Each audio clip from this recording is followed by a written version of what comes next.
नमस्कार दोस्तों, स्वागत है आपका इस YouTube channel Sarvan GS classes में। पिछले क्लास में हम लोग चर्चा कर रहे थे मौर्य काल के बारे में। आज हम लोग चर्चा करेंगे मौर्योत्तर काल के बारे में। हम लोग देखेंगे कि मौर्योत्तर काल में जो राजनीतिक स्थिति परिवर्तन होती है उसके बारे में हम लोग चर्चा करेंगे। जो मौर्य काल है, मौर्य काल जो है पूरे भारत पे शासन किया है। भारत, पाकिस्तान, अफगानिस्तान, बांग्लादेश वर्तमान के, यानी इन बड़े हिस्सों में शासन किया है। जैसे ही मौर्य वंश की सत्ता समाप्त हुई और मौर्य वंश में छोटे छोटे राजा आए, उसके बाद देखेंगे कि मौर्य काल की जो स्थिति जब गड़बड़ हुई, मौर्य काल जब धीरे धीरे समाप्त हुई, उसके बाद भारत में छोटे छोटे राजवंशों का उदय हुआ। और ये छोटे छोटे राजवंश जब आए तो छोटे छोटे राजवंश का फायदा उठाए विदेशी आक्रमणकारी। तो इस समय मौर्योत्तर काल में हम लोग दोनों घटना देखते हैं कि भारत में क्षेत्रीय राजवंशों का उदय हो जाता है और एक तरफ विदेशी आक्रमणकारी आता है। तो दोनों को हम लोग चर्चा करेंगे। चलिए, तो हम लोग देखते हैं कि मौर्योत्तर काल में क्या घटना होती है। मौर्योत्तर काल को जब हम देखते हैं, एक तरफ जो है क्षेत्रीय छोटे छोटे राजवंशों का उदय होता है, ठीक है, जिसको हम लोग कहते हैं क्षेत्रीय राजवंश। तो एक तरफ जो है क्षेत्रीय राजवंश का उदय होता है, क्षेत्रीय राजवंश का उदय होता है, और एक तरफ हम लोग देखते हैं कि विदेशी आक्रमणकारी भारत आता है। विदेशी आक्रमण, एक तरफ विदेशी आक्रमण और एक तरफ क्षेत्रीय छोटे छोटे राजवंशों का उदय होता है। और यही छोटे छोटे राजवंशों का फायदा उठाएगा विदेशी आक्रमणकारी। जो क्षेत्रीय राजवंश है उसमें देखेंगे कि जो मौर्य वंश है, मौर्य वंश के बाद आता है शुंग वंश, शुंग वंश के बाद कर्ण वंश, कर्ण वंश के बाद सातवाहन वंश, ठीक है, और कई सारे छोटे छोटे वाकाटक वंश, छोटे छोटे राजवंश आएंगे। अब विदेशी आक्रमणकारी में हम लोग देखेंगे अब हिंद यवन शासक का आक्रमण होगा। हिंद यवन शासक में शक है, पार्थियन है, कुषाण है, हून है, युची है, कई सारे विदेशी आक्रमणकारी आएंगे जो इसी छोटे राजवंश का फायदा उठाएंगे। ठीक है, तो क्षेत्रीय राजवंश में मौर्य वंश की जब सत्ता समाप्त हुई तो मौर्य वंश के स्थान पे पाटलिपुत्र में शासन किए शुंग वंश। शुंग वंश और शुंग वंश के बाद आए कर्ण वंश, कर्ण वंश। और उसके बाद देखेंगे कर्ण वंश के बाद जो है जो महाराष्ट्र में उत्पन्न हुई सातवाहन वंश, वो भी जो है मगध पे कब्जा किए, यानी पाटलिपुत्र में सातवाहन वंश। ठीक है, सातवाहन वंश। इस तरीके से देखेंगे छोटे छोटे राजवंशों का। विदेशी आक्रमणकारी में हम लोग देखेंगे हिंद यवन शासक का आक्रमण, शक पार्थियन इसमें आता है। हिंद यवन शासक का आक्रमण एक एक करके हम लोग समझेंगे। ठीक है, हिंद यवन में देखेंगे शक आता है आपका, उसके बाद पार्थियन आता है। ठीक है, पार्थियन आता है, कुषाण आता है, कुषाण आता है। इस तरीके से विदेशी आक्रमणकारी आपका आता है। ठीक है, शक, पार्थियन, कुषाण, इस तरीके से देखेंगे हम लोग एक तरफ होता है। ठीक है, तो हम लोग पढ़ेंगे क्षेत्रीय राजवंश। जैसे मौर्य वंश की सत्ता मगध में समाप्त हुई तो मगध में एक नए राजवंशों का उदय हुआ। ठीक है, मौर्य वंश, शुंग वंश का। ठीक है, तो चलिए देखते हैं। देखिए, पहले हम लोग मैप बनाते हैं। ये जो आपका भारत है,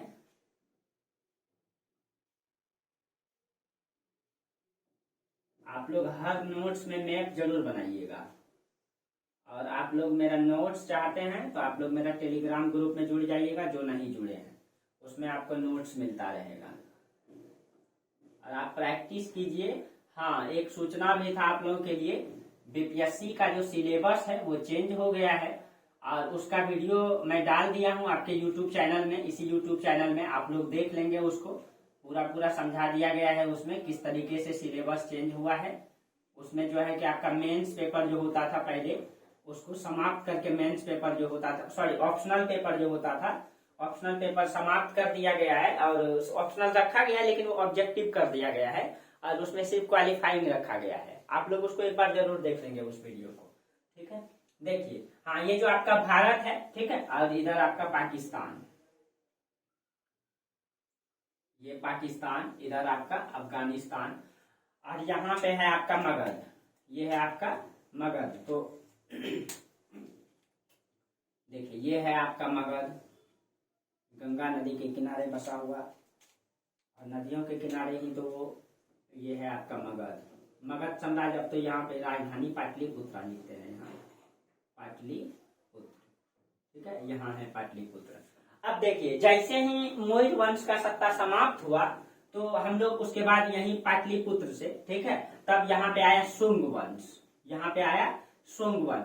और ये शुंग वंश की जो सत्ता है ये पूरे भारत पे शासन नहीं किया, और ये जो उत्तर पश्चिम का क्षेत्र था ये यूनानी प्रभाव में था, ठीक है, इधर विदेशी आक्रमण हो गया, और ये छोटे छोटे राजवंश दक्षिण में देखेंगे, यहाँ पे एक नए राजवंश का उदय हो गया, इधर दक्षिण में नए राजवंश आ गए, और इसी का फायदा उठाए विदेशी, इसी का फायदा कौन उठाए? विदेशी। तो देखिए हम लोग आप पढ़ेंगे मौर्य वंश के बाद शुंग वंश को, ठीक है। तो चलिए हम लोग देखते हैं शुंग वंश, शुंग वंश, फिर एक एक करके हम लोग समझेंगे। पाटलिपुत्र में मौर्य वंश के बाद शुंग वंश आया, तो हम लोग शुंग वंश को पढ़ते हैं, शुंग वंश। और शुंग वंशों ने जो शासन किया है, इसका जो शासन काल है 185 बीसी से 75 या 73 बीसी आता है। शुंग वंश 185 बीसी से 75 या कहीं कहीं 73 बीसी आता है, 73 बीसी। देखिए मौर्य साम्राज्य कब से कब तक शासन किए? मौर्य साम्राज्य जो है चंद्रगुप्त मौर्य ने 322 बीसी में स्थापित किए थे। 322 बीसी शासन कब तक किए? 185 बीसी तक। 185 बीसी में मौर्य साम्राज्य के अंतिम राजा हुए बृहद्रथ, अंतिम। तो शुंग वंश की जो स्थापना किया है पुष्यमित्र शुंग अपने नाम पे, ठीक है। देखिए शुंग वंश के संस्थापक कौन है? इसके संस्थापक हैं पुष्यमित्र शुंग, पुष्यमित्र शुंग, शुंग। और इसने जो है मौर्य वंश के अंतिम राजा 185 बीसी में मौर्य वंश के अंतिम राजा बृहद्रथ, इसी की बृहद्रथ की हत्या कर दिया, क्योंकि ये जो है अयोग्य राजा था, इस सब मतलब सत्ता को अच्छा से संभाल नहीं पा रहा था, ठीक है। और इसी कारण से मतलब पुष्यमित्र शुंग ने इसकी हत्या करके अपने नाम पे वंश की स्थापना किए, शुंग वंश, शुंग वंश, ठीक है। और शुंग वंश के बारे में कहा जाता है, ये जो पुष्यमित्र शुंग है इसके बारे में कहा जाता है कि ये जाति का ब्राह्मण था, ठीक है, ब्राह्मण था। और इसने जो है इस वंश की स्थापना करने में, ठीक है, ब्राह्मणों का सहारा लिया था, ब्राह्मणों का सहारा लिया था। देखिए अभी तक आपको बताए थे कि मौर्य वंश जो है, मौर्य वंश में बौद्ध धर्म को माना मतलब प्रश्रय दिया गया था। जब सम्राट अशोक आए थे तो वो ब्राह्मण के जो विशेषाधिकार थे उसको समाप्त कर दिया गया था। आप लोग देखिए शुरू से समझिए थोड़ा सा। जब हम लोग वैदिक काल पढ़े थे तो वैदिक काल में बहुत सारे मतलब वैदिक काल तो ठीक रहा, वैदिक काल का जो शासन काल है 1500 से मतलब कि 1000 बीसी है। और उसके बाद आता है आपका उत्तर वैदिक काल, उत्तर वैदिक काल 1000 से 600 बीसी रहा। और ये उत्तर वैदिक काल में बहुत सारे समाज में कर्मकांडीय परंपराएं आ चुकी थी। महिलाओं का अधिकार समाप्त हो गया, शूद्रों का अधिकार समाप्त कर दिया गया, ठीक है। और शूद्रों को मंदिर में जाने से वर्जित कर दिया गया। जाति व्यवस्था, उपजाति में उपजाति, कई सारी मतलब परंपराएं समाज में आ गई जो कर्मकांडीय स्वरूप का था। महिलाओं का सारा विशेष मतलब अधिकार समाप्त कर दिया गया, यानी कि समाज पूरी तरह से कर्मकांडी हो चुका था, सती प्रथा हो चुका था, ठीक है। और इसी चीज ये जब मतलब पूरा प्रथा फैल चुका था, इसी को समाप्त करने के लिए दो धर्म आए, जैन धर्म और बौद्ध धर्म।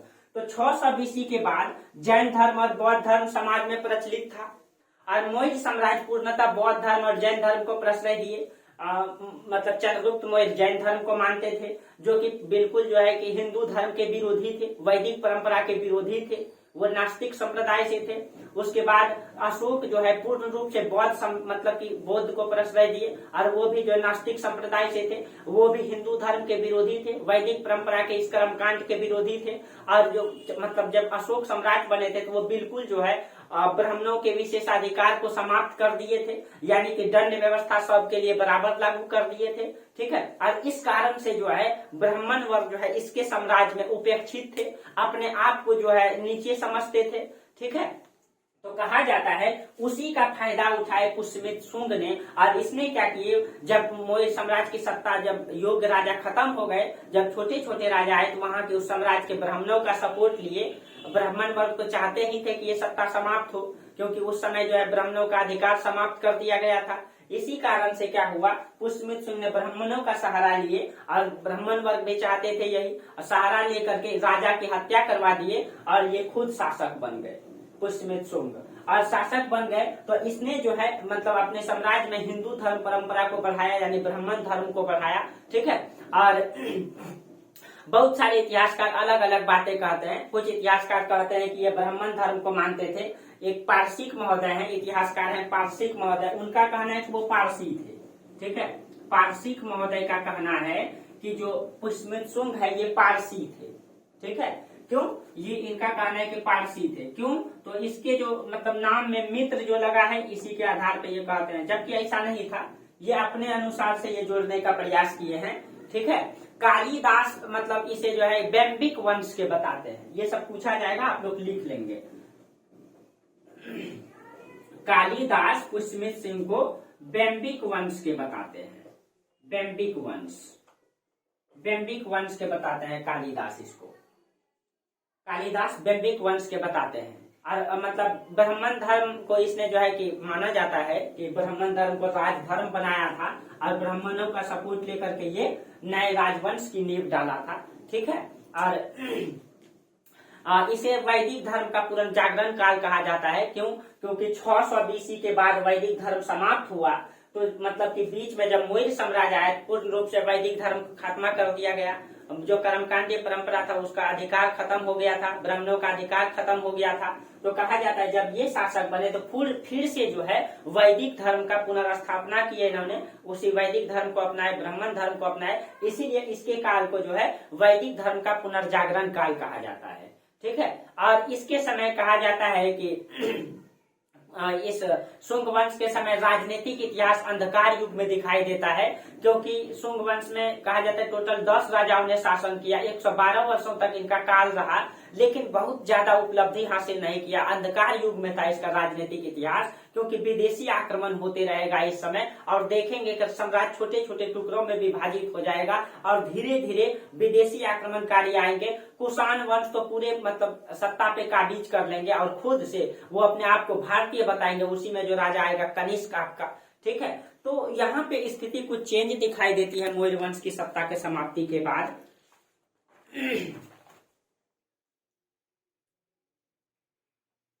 देखिए, अब अगर हम कहें तो देखिए ये मतलब इसके जानकारी के स्रोत का थोड़ा हम चर्चा कर लेते हैं कि हम कैसे कह सकते हैं कि पुष्यमित्र शुंग जो है ब्राह्मण धर्म को मानते थे, इसने इसकी हत्या करके शासन की स्थापना की। इनकी जानकारी का स्रोत क्या है?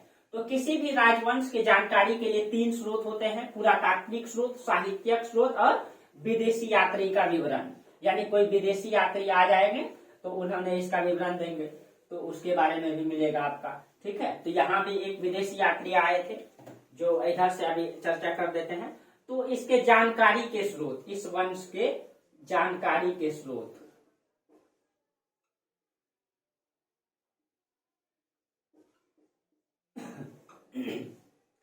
तो किसी भी वंश के जानकारी के 3 स्रोत होते हैं।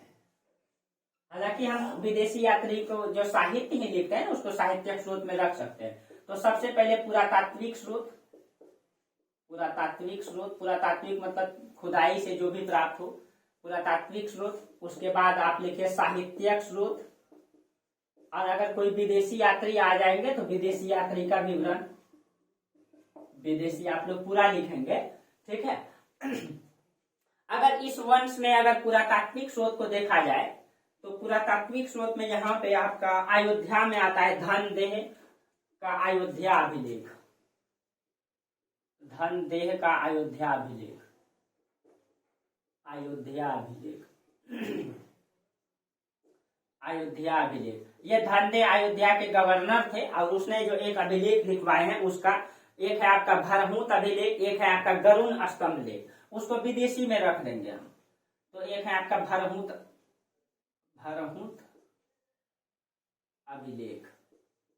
ठीक है, एक गरुण स्तंभ लेख ही है तो आप इसमें भी रख सकते हैं। नहीं, गरुड़ होता है, गरुड़ स्तंभ लेख, स्तंभ लेख। इसको हेलियोडोरस, भागभद्र के दरबार में आए तो हेलियोडोरस उसी ने इसको विदिशा के एमपी में स्थापित करवाए थे विष्णु मंदिर के निकट। ठीक है, अब देखिए उसके बाद साहित्यिक स्रोत में देखा जाए तो मत्स्य पुराण है, विष्णु पुराण है, मालविका वितरण है कालिदास का।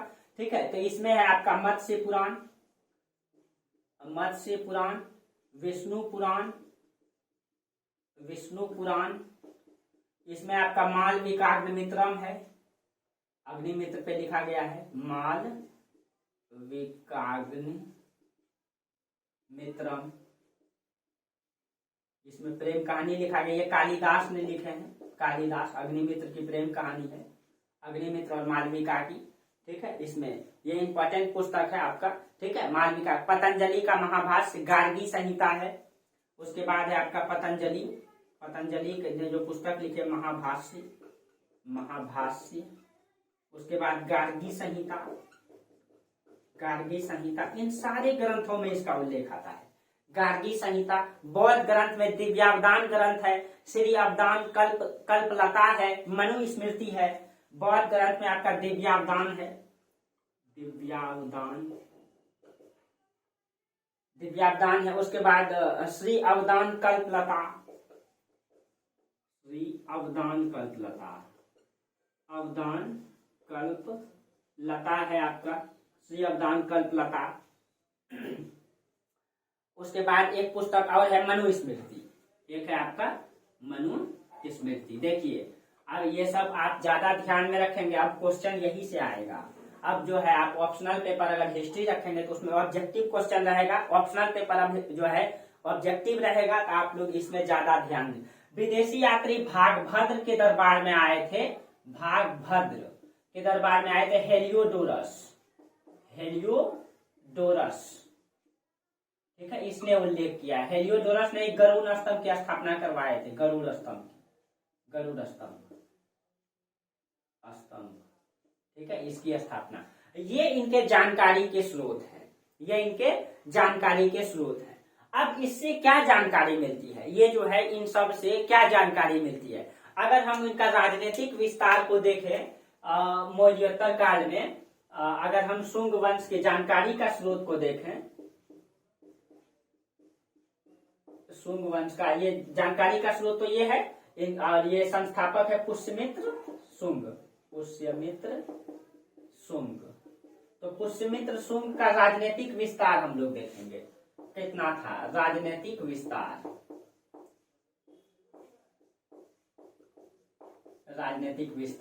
देखिए अगर राजनीतिक विस्तार को देखा जाए इसके समय में, यहाँ पे आपका व्यास नदी तक का जो क्षेत्र तो था, ये है आपका सिंधु नदी, और ये है आपका व्यास नदी का क्षेत्र, ठीक है। यहाँ तक तो इसका राज दरबार में इसका था। दक्षिण में एमपी तक, मध्य प्रदेश के विदिशा तक था, पूरब में बंगाल की सीमा इसके अंतर्गत था, राजधानी पाटलिपुत्र ही था, यानी ये क्षेत्र इसके अंतर्गत था। जब मतलब पाटलिपुत्र में शुंग वंश के राजा, ठीक है, यहाँ पे राजा कौन है, यहाँ पे पुष्यमित्र शुंग है। तो पुष्यमित्र शुंग के समय यहाँ पे पड़ता है विदिशा, इसी के अंतर्गत था। मध्य प्रदेश में पड़ता है आपका विदिशा, यहाँ पे विदिशा। तो विदिशा का गवर्नर इसके समय में, यहाँ का गवर्नर है अग्निमित्र, इसका उल्लेख आया है, अग्निमित्र यहाँ का गवर्नर है। और यहाँ सिंध क्षेत्र में देखा जाए, इस क्षेत्रों में जो है गवर्नर है आपका वसुमित्र। ये वसुमित्र अग्निमित्र का पुत्र है, ठीक है। और जब यहाँ से विदेशी आक्रमण होगा तो यही वसुमित्र जो है यहाँ पे उसको पराजित करेगा, ठीक है। अब ये देखिए, अब स्थिति यही है कि ये छोटा इतना बड़ा क्षेत्र में जो है ये शासन कर रहा है, इधर का क्षेत्र स्वतंत्र हो चुका है, क्योंकि मौर्य साम्राज्य का विस्तार तो यहाँ तक था, तो ये क्षेत्र स्वतंत्र हो गया है। ये क्षेत्र जब स्वतंत्र हो जाता है, इधर से विदेशी आक्रमणकारी होता है, हिंद यवन का आक्रमण। हिंद यवन में मतलब पार्थियन थे, बैक्ट्रियन और पार्थियन, ये दोनों आते हैं। तो इसमें देखेंगे हम लोग किस तरीके से जब ये अब देखिए, जब इधर से विदेशी आक्रमणकारी इसी समय होगा, इसके बारे में जब विदेशी आक्रमणकारी अलग से चर्चा करेंगे, अभी यहाँ पे सिर्फ बताते हैं आपको। इधर से विदेशी आक्रमणकारी इसके समय में हुआ था, ठीक है, हिंद यवन का आक्रमण। इधर से किसका आक्रमण होगा, हिंद यवन। हिंद का मतलब हिंदुस्तान में शासन करने वाला, यवन का मतलब यूनानी का आक्रमण होगा। और इसका उल्लेख हिंद यवन शासक का जो है आक्रमण हुआ है, इसका उल्लेख किसमें आता है, तो गार्गी संहिता में इसका उल्लेख है, गार्गी संहिता, ठीक है। गार्गी संहिता में इसका उल्लेख किया गया है कि हिंद यवन का आक्रमण हुआ है।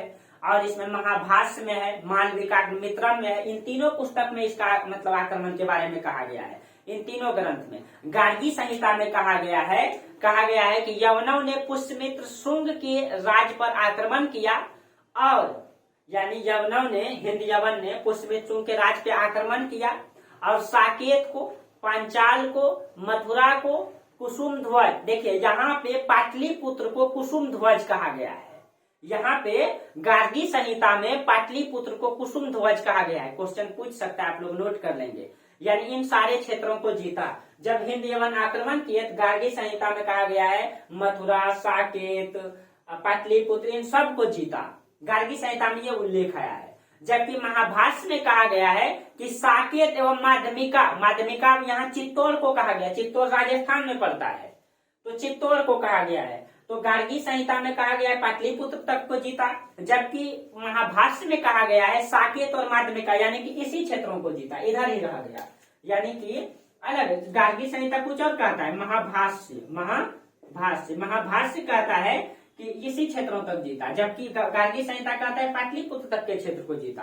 और कालिदास कहते हैं मालविकाग्निमित्रम में, इसमें भी कहा गया है कि इसमें यह कहा गया है कि वसुमित्र ने यवनों को सिंध नदी के तट पे पराजित किया। तो अभी वसुमित्र कहाँ है? यहाँ है। सिंध नदी कहाँ है? यहाँ है। जब इधर से हिंद यवन आक्रमण हुआ तो वसुमित्र इधर से अपनी सेना लेकर के गए, और जब से तो दोनों के बीच में यहाँ टकराव हुआ। जब टकराव हुआ तो वसुमित्र ने क्या किया, इनको यहाँ पे यही सिंध नदी के आसपास में पराजित किए, यानी कि हिंद यवन को यहाँ से आगे बढ़ने नहीं दिए। तो देखिए मालविकाग्निमित्रम में कुछ और कहा गया है। मालविकाग्निमित्रम में कहा गया वसुमित्र ने इसको सिंध नदी के उत्तर ही रख दिया, सिंध नदी के वो दक्षिण नहीं आए, सिंध नदी के दक्षिण नहीं आए। तो अब देखिए इसका मतलब गार्गी संहिता गलत है? नहीं दोस्तों, गार्गी संहिता गलत नहीं है। इसका मतलब हो सकता है कि पुष्यमित्र शुंग के बाद हिंद यवन यहाँ आए होंगे, पाटलिपुत्र तक आए होंगे। पुष्यमित्र शुंग के बाद, जब पुष्यमित्र शुंग शासक रहे होंगे तो ये नहीं आए होंगे। ये बात सही कब होगा? पुष्यमित्र शुंग के बाद। अभी जो है यही हार गए होंगे, बाद में फिर से यहाँ तक आए होंगे, ऐसा स्थिति रहा होगा। तो इसका साम्राज्य का विस्तार इतना बड़ा था पुष्यमित्र शुंग का। बाकी मौर्य साम्राज्य की सत्ता खत्म हो गई और इधर हिंद यवन का आक्रमण हो गया, जो एक एक करके हम लोग चर्चा करेंगे। पुष्यमित्र शुंग के बाद इसमें सुज्येष्ठ शासक बनते, उसके बाद अग्निमित्र, उसके बाद वसुमित्र, इस तरीके से शासन बनते। इसमें 10 राजाओं ने शासन किया, लेकिन स्पष्ट प्रमाण नहीं है इसका। अब देखिए अयोध्या के धनदेह अभिलेख में क्या कहा गया है। जो अयोध्या का गवर्नर थे धनदेह, अब इस समय अयोध्या आपको पता है यहाँ पड़ता है उत्तर प्रदेश में। अब देखिए अयोध्या के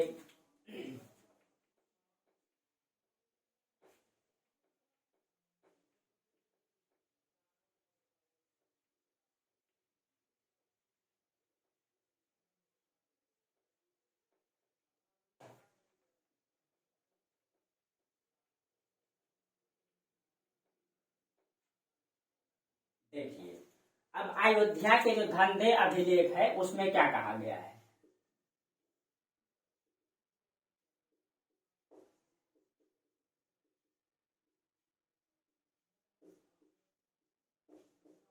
धनदेह अभिलेख, अब देखिए इसमें जो है धनदेह जो है वहां का गवर्नर है। इसमें यह मिलता है कि पुष्यमित्र शुंग ने 2 अश्वमेध यज्ञ कराए। 2 अश्वमेध यज्ञ, और आपको पता है अश्वमेध यज्ञ क्या होता है, आप लोग रामायण जरूर देखे होंगे। इसमें कहा गया है कि पुष्यमित्र शुंग ने 2 अश्वमेध यज्ञ अश्वमेध यज्ञ कराए। अब देखिए अश्वमेध यज्ञ मतलब इसमें हिंदू परंपरा में ये माना जाता है, हिंदू धर्म में जो है अश्वमेध यज्ञ कराया जाता था। और अश्वमेध यज्ञ आपको पता है कि राजा जब अश्वमेध यज्ञ कराते थे तो अश्वमेध यज्ञ में क्या होता था, बहुत सारी संपत्ति जो है पुरोहित वर्ग को दान में दिया जाता था। उसमें राजा एक घोड़ा को छोड़ते थे, वो घोड़ा जहां तक जाएगा वो साम्राज्य इसका है। अगर दूसरे साम्राज्य में भी चल गया तो वो भी साम्राज्य इसका है। अगर वो साम्राज्य घोड़ा को पकड़ लिए, इसका मतलब वो इससे युद्ध करना चाहते हैं, तो उनसे युद्ध करना पड़ता था। ठीक है, तो ये स्थिति मतलब इसमें अश्वमेध यज्ञ हिंदू परंपरा, इसका मतलब है कि इससे भी स्पष्ट हो जाता है कि पुष्यमित्र शुंग हिंदू धर्म को मानते थे ना, हिंदू धर्म। और इसमें ये कहा गया कि ये जो यज्ञ है ये अपने पुरोहित पतंजलि के साथ किए थे। पतंजलि का महाभाष्य भी इसका स्पष्ट प्रमाण देता है। तो ये जो यज्ञ किए थे पुष्यमित्र शुंग, इनका गुरु पुरोहित इसमें कौन था? तो इसमें पुरोहित थे पतंजलि। पतंजलि थे, पतंजलि। ये जो पतंजलि है इसके बारे में पूछा गया, ये गोकर्ण के रहने वाले थे। ये कहाँ के थे? गोकर्ण के थे। ठीक है। और इसका पुरोहित थे। इस अश्वमेध यज्ञ में पुरोहित की भूमिका यही निभाए थे। और इसके बाद कहा जाता है कि पुष्यमित्र शुंग ने 184 ईस्वी में विदर्भ पर आक्रमण किया था। इसका जब गवर्नर था, विदिशा का गवर्नर अग्निमित्र, इसका एक और गवर्नर था इसी क्षेत्रों में। इसका एक और गवर्नर था, सेनापति था वीरसेन। वीरसेन इस क्षेत्रों में, विदर्भ पड़ता है आपका महाराष्ट्र का, इस क्षेत्रों में पड़ता है महाराष्ट्र का विदर्भ। विदर्भ तो कहा जाता है विदर्भ में इसका मतलब सेनापति था, एक सेनापति था, उसका नाम था वीरसेन। वीरसेन ने 184 बीसी में विदर्भ को जीता था। यानी विदर्भ इसके राज्य में था। विदर्भ वो क्षेत्र है जहाँ पे भारत में हर साल लगभग सुखाड़ पड़ता है। वहां के किसान हर साल लगभग आत्महत्या करते हैं सुखाड़ के कारण। ठीक है। इसके सेनापति ने इसको जीता था। कुछ मतलब ये इसको। अब देखिए, अगर पुष्यमित्र शुंग के धार्मिक विचारधारा के बारे में थोड़ा चर्चा किया जाए, इसके बारे में बहुत सारे भ्रामक फैलाए जाते हैं, तो इसके बारे में थोड़ा चर्चा करते हैं हम लोग। पुष्यमित्र शुंग के धार्मिक विचारधारा, अश्वमेध यज्ञ से तो पता चल ही जाता है ये ब्राह्मण धर्म अवलंबी थे, लेकिन इसके बारे में कुछ और चर्चा आती है। ठीक है। तो इनका धार्मिक विचारधारा को थोड़ा सा समझ लेते हैं हम लोग। इनका धार्मिक विचारधारा क्या है? धार्मिक विचारधारा पुष्यमित्र शुंग का। अब देखिए, इसके धार्मिक विचारधारा के बारे में ऐसा, ये तो ब्राह्मण धर्म ऐसा माना जाता है कि ये थे, और इसने बृहद्रथ की हत्या करके शुंग वंश की स्थापना किए थे। कुछ इतिहासकारों का कहना है कि ये बौद्ध धर्म के विरोधी थे। बौद्ध धर्म के विरोधी थे। आप देखिए, दिव्यावदान ग्रंथ, ये बौद्ध धर्म का ग्रंथ है, दिव्यावदान। दिव्यावदान ग्रंथ में ये लिखा गया है, इसमें कहा गया है कि वे लोगों से पूछते थे, मतलब पुष्यमित्र शुंग लोगों से पूछते थे कि अशोक हिंदुस्तान में इतना फेमस कैसे हुआ। तो लोग कहते थे कि अशोक जो है बौद्ध धर्म को प्रश्रय दिए थे और उन्होंने हिंदुस्तान में लगभग 84,000 स्तूपों का निर्माण करवाए थे। बहुत सारे स्तूपों का निर्माण करवाए थे। तो कहा जाता है कि पुष्यमित्र शुंग को इससे गुस्सा आ गया और इसने 84,000 स्तूप का जो है नष्ट करवा दिए, स्तूपों को नष्ट करवा दिए। स्तूपों को ये उल्लेख आता है किसमें? दिव्यावदान ग्रंथ में ये उल्लेख आता है। इस ग्रंथ में यह भी कहा गया है कि पाटलिपुत्र में था कुक्कुटराम विहार। कुक्कुटराम विहार, विहार क्या होता है बता ही दिया आप लोगों को। इस ग्रंथ में यह भी कहा गया है कि पाटलिपुत्र में कुक्कुटराम विहार, इसको भी जो है इसने नष्ट करवा दिए थे। इस ग्रंथ में कहा गया। जे.आर. शर्मा का कहना है कि कौशाम्बी में घोषिताराम विहार, कौशाम्बी में था घोषिताराम विहार, ये कौशाम्बी में था। इसको भी इसने आग लगवा दिए थे। इसको भी आग, ये का बात किसने कहा है? ये जे.आर. शर्मा ने कहा है, जे.आर. शर्मा। अब देखिए, ये सब उल्लेख मिलता है इसके बारे में। क्षेमेंद्र का जो पुस्तक है अवदान कल्पमाला में कहा गया है ये बौद्धों का संहारक थे। बौद्धों का संहारक मतलब बौद्धों का नष्ट करने वाला। अब इन सारे प्रमाणों से यही पता चलता है कि बौद्ध धर्म के कट्टर विरोधी थे। लेकिन माना जाता है दोस्तों कि ऐसा नहीं था, इतने कट्टर विरोधी नहीं थे ये। ठीक है। क्यों? दिव्यावदान ग्रंथ में तो यहाँ तक कहा गया है कि ये पुष्यमित्र शुंग कहते थे जो भी बौद्ध भिक्षु के सर ला करके देगा उसको जो है कि हम 100 दिनार देंगे। 100 दिनार उस समय रुपया चलता था, मतलब मुद्रा चलता था उस समय, मतलब कहा गया है। दिव्यावदान ग्रंथ में यहाँ तक कहा गया है कि वो कहता था लोगों से कि जो भी बौद्ध भिक्षु के सर ला के देगा उसको जो है 100 दिनार देंगे। तो इससे तो वो और कट्टर विरोधी बौद्ध धर्म का दिखाई दे रहा है। लेकिन ऐसा नहीं था दोस्तों, वो बौद्ध धर्म के कट्टर विरोधी नहीं थे। वो राजनीति के लिए ऐसा किए थे, वो राजनीति में हस्तक्षेप करने के लिए ऐसा किए थे। वो सत्ता का शासक बनना चाहते थे इसीलिए। और अभी वो जानते थे कि अगर हम मतलब बौद्ध धर्म का थोड़ा विरोध करेंगे और मतलब ब्राह्मण धर्म का सपोर्ट करेंगे, ब्राह्मणों का सपोर्ट पा करके हम शासक बन सकते हैं। इसीलिए उसने ऐसा किया था। वो कट्टर विरोधी नहीं थे। लेकिन वो प्रशासन में राजनीति में आने के लिए ऐसा किए थे। आज के भी नेता ऐसे वादा करते हैं, आज के भी नेतागण जो होते हैं ऐसे ऐसे वादा करते हैं, बढ़ा चढ़ा करके, और कुछ करते कुछ और है। तो आप इन चीजों को आप समझ सकते हैं, आज के नेताओं से तुलना करके देखिए तो ये आप समझ सकते हैं। ठीक है, अब देखिए, अब इस राज्य में बौद्ध, जबकि कहा गया है कि जब ये बौद्ध का संहारक होते, बौद्ध का अगर संहार, बौद्ध को नष्ट करते, स्तूपों का ध्वस्त करते, तो कहा जाता है कि इसने बौद्ध को प्रशासन में भी रखा था। ठीक है, इसने जो है बौद्ध को, बौद्ध धर्म के जो अनुयायी थे उसको जो है प्रशासन में भागीदारी दिया था। इसका मतलब अगर प्रशासन में भागीदारी देते तो वो बौद्ध धर्म के विरोधी नहीं होते। विरोधी अगर होते तो वो प्रशासन में रखते नहीं। इसने ये भी कहा गया है, सांची स्तूप और भरहुत स्तूप, सांची का स्तूप मध्य प्रदेश में है, सांची स्तूप, अब भरहुत का स्तूप बहुत ही फेमस है, भरहुत का स्तूप, इन दोनों में इसने रेलिंग का निर्माण करवाया था। रेलिंग जब आपको आर्ट एंड कल्चर पढ़ाएंगे तो बताएंगे, ये जब आपका स्तूप बनता है ना इस तरीके से स्तूप बनता है। ठीक है, इस तरीके से आप अगर देखे होंगे तो आप गए होंगे, देखे होंगे इस तरीके से। और इसके चारों तरफ इस तरह रेलिंग का निर्माण किया जाता है, इसके चारों तरफ ये रास्ता घूमने के लिए होता है। आप कभी जाएंगे, शांति स्तूप है आपका राजगीर में, कभी जाइएगा घूमने तो जरूर देखने मिलेगा आपको। ठीक है, इसके चाहिए, इसके रेलिंग का निर्माण इसमें किए थे। आप सोचिए, अगर ये बौद्ध धर्म के कट्टर विरोधी होते, 84,000 स्तूप का निर्माण नष्ट किए होते, तो ये सांची और भरहुत स्तूप में रेलिंग का निर्माण करवाते? नहीं करवाते। इसका मतलब है ये राजनीति में हस्तक्षेप करने के लिए लोगों से ऐसा कहा होगा। बात रहा कि ये बोले थे कि एक मतलब कि जो भी बौद्ध भिक्षु के सर लाके देगा उसको मतलब 100 दिनार देंगे। तो वो इसीलिए कहा था क्योंकि जब हिंद यवन शासक इधर से आक्रमण कर रहे थे तो कुछ बौद्ध भिक्षु ऐसे थे जो इसी का सपोर्ट किए थे, यानी हिंदुस्तानी से गद्दारी किए थे। उसी वो गद्दार जो बौद्ध भिक्षु थे उसके लिए ऐसा इन्होंने कहा होगा, ऐसा कहा जाता है।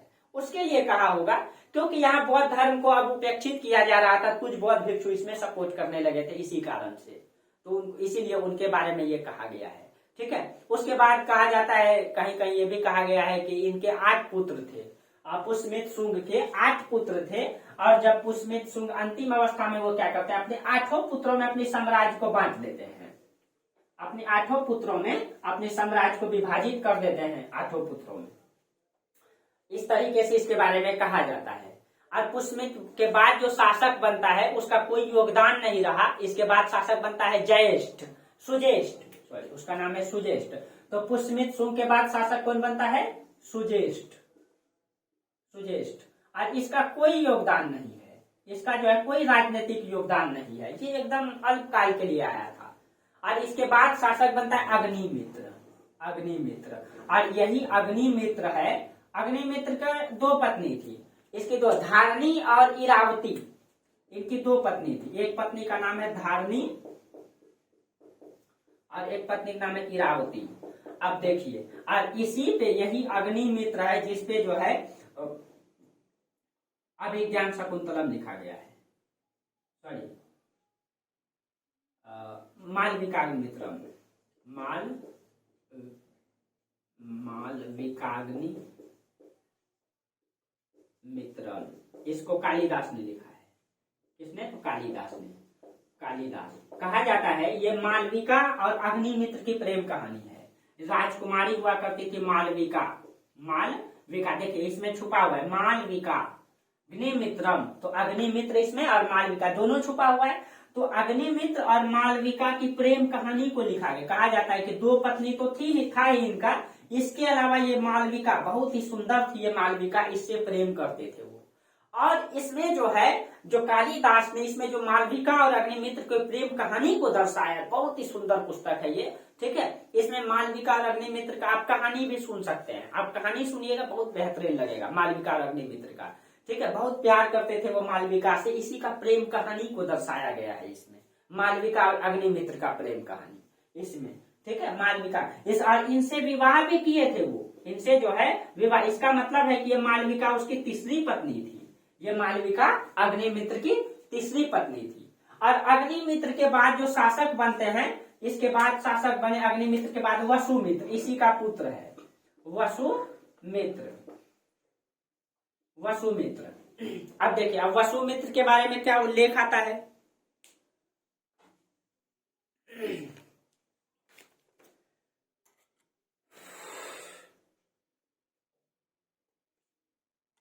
अब देखिए वसुमित्र के बारे में, इसने जो शासन किया है वसुमित्र, ये 133 से 128 बीसी इनका शासन काल रहा है। 133 से 128 बीसी ये इनका शासन काल है वसुमित्र का। और इसके बारे में कहा, इसने यवनों को पराजित किया था। जब उधर से यवन आक्रमण आपको स्पेशल पढ़ाएंगे, पराजित किया था।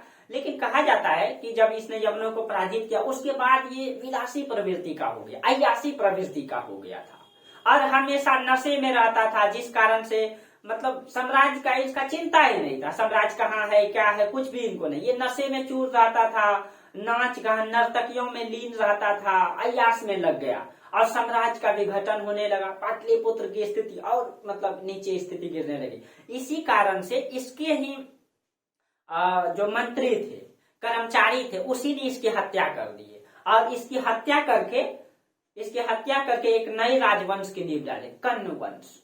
ठीक है, इसकी हत्या कर दी इसके ही मंत्री ने और एक नए राजवंश की नींव डाले। इसके बाद कई सारे राजवंश मतलब शासक आते, लेकिन उनकी कोई उपलब्धि नहीं है। वो अंधकार युग में जीते हैं। इसकी जब इनके वसुमित्र की हत्या हो गया और छोटे छोटे शासक आए। अब बाद में जो है इसके दरबारियों ने ही इसकी सत्ता पे काबिज कर लिया। कहीं कहते हैं ना दोस्तों, कोई जरूरी नहीं कि आईएएस का बेटा आईएएस ही बने, कोई जरूरी नहीं कि योग्य संतान का योग्य ही पुत्र हो। ये कर्म आधारित करता है, कर्म ये तय करता है कि कौन क्या करेगा। और आप कर्म कीजिए, फल की चिंता मत कीजिए। आप कर्म करते रहिए, फल की चिंता क्यों करते हैं, एक ना एक दिन तो फल जरूर मिलेगा। तो यही चीजें हैं। साम्राज्य ऐसे, हिंदुस्तान ऐसे गुलाम नहीं हुआ दोस्तों। हिंदुस्तान तो अय्यासियों में गुलाम मतलब विलासियों में मतलब विलीन हुआ है। एक एक प्रेम कहानी पे हिंदुस्तान डूब गया है। पृथ्वीराज चौहान अगर संयोगिता से प्रेम नहीं करते, प्रेम में डूबे नहीं रहते, तो शायद मोहम्मद गौरी हिंदुस्तान में कब्जा नहीं करते। तो हिंदुस्तान तो प्रेम में, विलासियों में डूबा है। हिंदुस्तान ऐसे गुलाम नहीं हुआ। हिंदुस्तान तो हिंदुस्तानियों के कारण हुआ है, हिंदुस्तानियों के गद्दारों के कारण से हुआ है। तो चलिए, हालांकि तो वसुमित्र के बाद सत्ता में जो आते हैं वो आंध्रक, इसके बाद जो शासक आते हैं, आप वंशावली लिख लेंगे। वसुमित्र के बाद लिखिएगा आंध्रक आते हैं शासक, आंध्रक। इसका युग अंधकारय में चलेगा आंध्रक का। उसके बाद आता है पुलिंद, आंध्रक पुलिंद। उसके बाद वज्रभूति, धनभूति, भागभद्र। इसके बाद जो है वज्रभूति, धनभूति। और धनभूति के बाद इधर लिखेगा भागभद्र। और यही भागभद्र के दरबार में आता है हेलियोडोरस। और इसके बाद आता है देवभूति। जब भागभद्र शासक बनेंगे इसी के समय भागभद्र, तो यहाँ पे हिंदयवन शासक है। हिंदयवन शासक ने एक दूत भेजा था पाटलिपुत्र में, हेलियोडोरस को। मतलब हिंदयवन शासक हुआ करता था उस समय एंटियालकिस। ठीक है, एंटियालकिस ये तक्षशिला के क्षेत्रों में कब्जा करके रखा था। और एंटियालकिस इसी के दरबार में रहता। यहाँ हिंदयवन शासक हुआ करता था एंटियालकिस। आगे चर्चा करेंगे इसके बारे में। इसने एक दूत भेजा था पाटलिपुत्र में, किसके दरबार में, भागभद्र उस समय शासन था, उसका नाम था एंटियालकिस का वो हेलियोडोरस को भेजा था। और जब हेलियोडोरस आए थे तो ये जब विदिशा गए मध्य प्रदेश, तो यहाँ पे इन्होंने गरुड़ स्तंभ का निर्माण करवाए थे। गरुड़ स्तंभ, ये भी इसका प्रमाण देता है। ठीक है, तो ये रहा आपका दोस्तों शुंग वंश। ठीक है, और पुष्यमित्र शुंग की उपाधि आप लोग लिख लेंगे। पुष्यमित्र शुंग जो शासक बने उनकी उपाधि है सैनानी, सेनापति, 2 अश्वमेघ यज्ञ कर्ता, ओदभज्य, संकर्ण। ठीक है, ओदभज्य, ओद पूछ सकता है, ओदभज्य। उसके बाद संकर्षण, ये इनकी उपाधि है, संकर्षण। ठीक है, तो आप लिख लेंगे सैनानी, सेनापति, 2 अश्वमेघ यज्ञ कर्ता, ओदभज्य, संकर्षण, ये इनकी उपाधि है।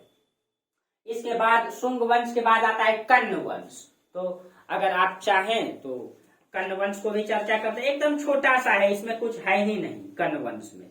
इसमें इसके जो मतलब सत्ता में जो ये लोग जब आए कर्ण वंश, तो ये भी उसी तरह मतलब छोटे से राजवंश रहे ये। कर्ण वंश को थोड़ा सा चर्चा कर ही देते हैं, ये ज्यादा है नहीं, 5 मिनट लगेगा, क्योंकि इसमें जितने भी शासक आए वो सब के सब छोटे से क्षेत्रों में शासन की अल्पकाल के लिए आए। इसका वंशावली सिर्फ लिखा देते हैं। तो शुंग वंश के बाद कौन आए पाटलिपुत्र में? कर्ण वंश। कर्ण वंश यहाँ पाटलिपुत्र में शुंग वंश के बाद कर्ण वंश। कर्ण वंश। अब कर्ण वंश का शासन काल है 72 से 27 बीसी। 72 से 27 बीसी। देखिए इसका शुंग वंश बोले थे हम 75 या 73 से, न 73 से, सॉरी 185 से 73 या 75 बीसी बोले। उसके बाद 73 बीसी में 72 से 27 बीसी तक कर्ण वंश आए। अब कर्ण वंश जो है हर्षचरित्र, हर्षवर्धन के समय जो बाण भट्ट ने जो पुस्तक लिखी है हर्षचरित्र, हर्षचरित्र में लिखा गया है शुंग वंश का अंतिम राजा हुआ करता कौन? देवभूति। तो शुंग वंश का अंतिम राजा जो है देवभूति। ये उल्लेख किसमें आता है? ये उल्लेख आता है हर्षचरित्र में। हर्षचरित्र में ये लिखा गया है। हर्षचरित्र किसने लिखा है? बाण भट्ट ने लिखा है। बाण भट्ट ने लिखा है हर्षचरित्र। ये हर्षवर्धन की जीवनी पर आधारित है ये हर्षचरित्र, ठीक है। इसमें लिखा गया है कि मतलब हर्ष शुंग वंश के अंतिम राजा देवभूति की हत्या करके इसी का मंत्री हुआ करता था वासुदेव, ठीक है। देवभूति का ही मंत्री कौन था? वासुदेव। वासुदेव। ये वासुदेव ने देवभूति की हत्या करके कब? 75 या 73 ईसा पूर्व में। कब हत्या किए थे? वही 75 या 73 ईसा पूर्व में हत्या करके एक नए वंश की शुरुआत किए। इसमें केवल 4 राजा का प्रमाण मिलता है जो पाटलिपुत्र में शासन किए, ठीक है। पाटलिपुत्र में शासन किए, सभी ने मिलकर के 30 वर्ष तक लगभग शासन किए। तो वासुदेव ने हत्या करके कौन वंश डाले? कर्ण वंश। इसमें 4 राजा का प्रमाण मिलता है। वासुदेव के बाद भूमिमित्र, इसमें आता है भूमिमित्र। भूमिमित्र के बाद आता है नारायण। नारायण। और नारायण के बाद एक राजा आता है सुशर्मा। सुशर्मा। ये 4 राजा का उल्लेख आता है। इस वंश का अंतिम राजा यही था सुशर्मा। सुशर्मा। उसके पुराणों में कहा गया है कि आंध्रभृत यानी कि पुलवामी प्रथम सातवाहन वंश का राजा था। इस वंश ने जो है, ठीक है, वंश को समाप्त कर दिया, यानी कि इसकी हत्या किया किसने? सातवाहन शासक। सातवाहन शासक जो है पुलवामी। इसको सातवाहन को आंध्रभृत भी कहा गया है। तो अब इसके बाद कौन सा वंश पढ़ेंगे? सातवाहन वंश को, ठीक है। तो हम लोग देख लेते हैं, विदेशी आक्रमण को भी देखना है हम लोगों को। एक तरफ से हम विदेशी आक्रमण करवा देंगे तो इधर से सातवाहन, ठीक है। तो आपका ये वंश क्लियर हो गया। इसमें जो है इसकी बहुत बड़ी उपलब्धि नहीं है, 4 राजाओं ने शासन किया 30 वर्षों तक, ठीक है, और बहुत बड़ा योगदान नहीं है, ठीक है। चलिए, तो आज हम लोग यहीं तक चर्चा करेंगे और फिर हम लोग आगे चर्चा करेंगे सातवाहन वंश से। आप लोगों को पूरा वीडियो अगर समझ में आता है तो आप लोग कमेंट और लाइक जरूर कीजिए, और अच्छा लगता है वीडियो तो शेयर जरूर कीजिए। और हम लोग फिर इस और बेहतर से बेहतर करने का प्रयास करेंगे। और आप लोग बीपीएससी का सिलेबस जो चेंज हुआ है, उनका पैटर्न आप लोग उसमें वीडियो डाल दिए, छोटा सा वीडियो है, उसको आप लोग जरूर देख लेंगे। चलिए, तो आज हम लोग यहीं तक चर्चा करेंगे। मेरा वीडियो अच्छा लगता है तो आप लोग लाइक शेयर सब्सक्राइब जरूर कीजिए, और आप लोग हमको सपोर्ट कीजिए, फिर हम आपको सपोर्ट करेंगे। क्या एक दूसरे से तो संसार चलती है। चलिए, तो फिर हम लोग कल बात करते हैं। आप लोग मेरा पूरा वीडियो देखते हैं, इसके लिए आप लोगों को बहुत बहुत धन्यवाद।